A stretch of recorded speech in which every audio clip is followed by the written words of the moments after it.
একটা খামারি কী জন্য লস খায় সেটা হয়তো অনেকেই জানে না। খামারি লস খেতে পারে যদি গরুটার অসুবিধা হয়, যদি ভাগ্য খারাপ থাকে মারা যায়, সেজন্য খামারি লস খেতে পারে। খামারি লস খাওয়ার কিছু কিছু কারণ বৈশিষ্ট্য থাকতেই পারে। সেটা মূলত হচ্ছে খামারি যদি অসচেতন থাকে বা বাই চান্স বলা যায় না, যদি সেজন্য গরুর খামার করতে গেলে আগে বুঝতে হবে খামারি কেন লস খায় বা কী কারণে লস খায়।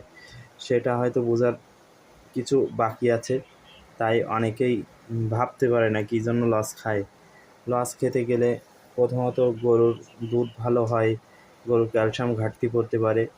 ক্যালসিয়াম ঘাটতি পড়লেই যে ক্যালসিয়াম দিলে গরু সুস্থ হয় এটাও না।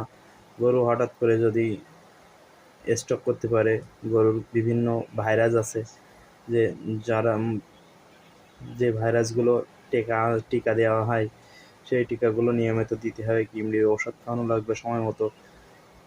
এজন্য কিছু কিছু গরু সব সময় খেয়াল রাখা উচিত। যেমন গাভী গরু পুষতে গেলে তার পিছনে সব সময় একটা না একটা সমস্যা থাকতেই পারে। ওলান ফোলা, সেটা ক্যালসিয়াম ঘাটতি পড়তে পারে, সেটার কিমডির ডোজ সময় মতো করতে হবে, নাটা যেতে পারে। দুধ বেশি হচ্ছে তার জন্য ক্যালসিয়াম খেতে দিতে হবে, ঘাস পর্যাপ্ত পরিমাণ থাকবে, এবং সেজন্য গরুকে নিয়মিত খাবার বা সব কিছু নিয়ন্ত্রণ করা ঠিক হয়। কিন্তু গরু যদি সমস্যা হয় সেটা নিজে বোঝার থেকে ডাক্তার বোঝে বেশি, কিন্তু ডাক্তার বোঝার থেকে নিজে গরুটা ডাক্তার এসে হয়তো বলতে পারে যে গরু কী সমস্যা, কিন্তু সেটা হয়তো নিজের আগে বুঝতে হবে যে গরুটা খাচ্ছে না, গরুটার গ্যাস হয়েছে, গরুটা পায়খানা কেমন হচ্ছে। গরুটা ডাক্তার আসবে, ডাক্তার আসলে শুনবে, শোনার পরে ওষুধ দিয়ে চলে যাবে, কিন্তু সেটা হয়তো বোঝার যে পোষে বা লালন পালন করে তার বোঝা দরকার যে গরুটা কী সমস্যা হতে পারে, কী হয়েছে বা কী কারণে এই সমস্যাগুলো ফেস হয়। সেজন্য খামারের সবথেকে মূল কথা যে খামারে থাকবে সে খামারে যেন সবসময় নিয়মিত বা সে সবসময় খেয়াল করতে পারে যে গরু কী জন্য খাচ্ছে না, তার মন খারাপ, কী জন্য পাতলা পায়খানা বা ছেড়ুচ্ছে, যেটা পায়খানা শক্ত হচ্ছে, ফুড পয়জন হতে পারে, বা এইগুলো যে খামারে থাকে তার দোয়ানোর দিক থেকে ওলানে কোনো সমস্যা হচ্ছে কিনা, দুধ ঠিকঠাক মতো আসতেছে কিনা, দুধের ভিতরে কোনো মানে ম্যাস্টারেজ হয়েছে কিনা। সেজন্য যে খামারে থাকবে বা যে গরু দহন করবে সে হয়তো বেশি ভালো বুঝতে পারে, কিন্তু বাই চান্স বলা যায় না, যদি কিছু হয় সেটা হয়তো কপালেই থাকে।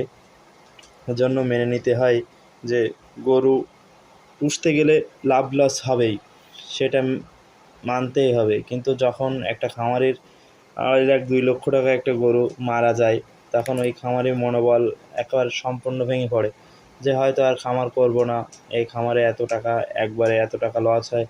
একটা পোলট্রির ফার্ম করলে যেমন অল্প টাকা বা তার কিছু পোলট্রি মারা গেলে তাতে খুব বেশি লস বোঝা যায় না, কিন্তু একটা খামার মানে গরুর খামারে একটি গরু মারা গেলে 2 লক্ষ, 2.5 লক্ষ টাকা দাম, 3 লক্ষ টাকা দাম, কিন্তু সেই গরুটা মারা গেলে সেই মালিকের অবস্থা খুব খারাপ হয়। এজন্য বলি গরু পুষতে গেলে আগে সব সময় খেয়াল রাখতে হবে যে গরু লালন পালন করবে সে বোঝে কিনা।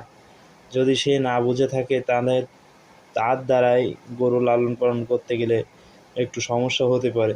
তাই যে একটু ভালো বোঝে তার দ্বারাই গরু লালন পালন করতে হবে, যে গরুটা সুস্থ আছে কিনা, গরুটা কোনো সমস্যা আছে কিনা, গরুটা যে খেতে দিলাম গরু শুলো আর দুধ দোয়ানোর সময় দুধ দুতে গেলাম, এটা হয়তো গরু পোষার নিয়ম না। গরু পুষতে গেলে গরুর সময় মতো টিকা, সময় মতো খাবার, গরু খাচ্ছে কিনা, জাগর কাটতেছে কিনা, যেটা সম্পূর্ণ বলা যায় যে গরু পোষে তারপরে নির্ভর করে যে সে গরুটা কীভাবে সুস্থ রাখবে, কোনটা রাখলে ভালো হবে। যে গরুটা লালন পালন করে সেই ভালো বোঝে।